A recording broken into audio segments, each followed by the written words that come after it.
وہ جس کو اٹھا کے لائے تھے وہ باہر ہی نہیں نکلتا. وہ کہتے ہیں میں گیا تو مجھے ووٹرز نہ دلائی نہ کر دیں ہماری سیاسی طور پہ. تو انشاءاللہ العزیز اچھا مستقبل سامنے آئے گا.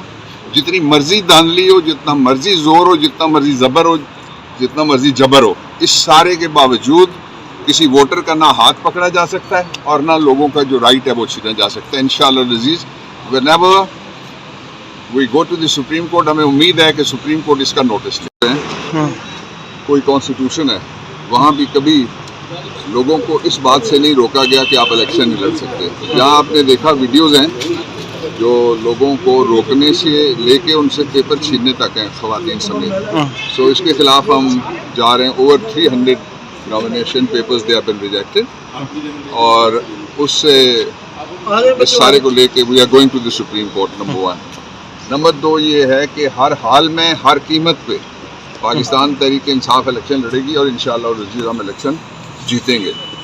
بہت کوشش کی گئی تھی کہ ہمارے لوگ، ہماری اسٹریٹجی، آپ نے مجھے پوچھا تھا ایک دفعہ، میں نے کہا تھا کہ میں اسٹریٹجی والی وہ جو آؤٹ فٹ ہے اس کو میں ہیڈ کرتا ہوں. اسٹریٹجی یہ تھی کہ ہم کوئی سیٹ خالی نہیں جانے دیں گے. ہر سیٹ پہ ہمارے امیدوار ہیں اور ہر سیٹ پہ ہمارے کینڈیڈیٹس ہیں.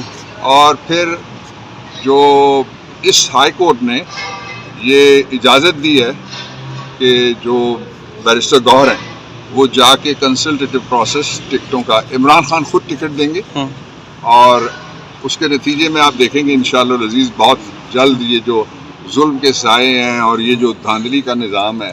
اور آپ نے دیکھا کہ کتنا گھبرایا ہوا ہے وہ جو مفرور پاکستان ہے.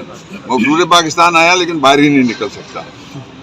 ایک طرف ہمارے کینڈیڈیٹ باہر نکلتے ہیں، ان کو اٹھا لیا جاتا ہے، اور دوسری طرف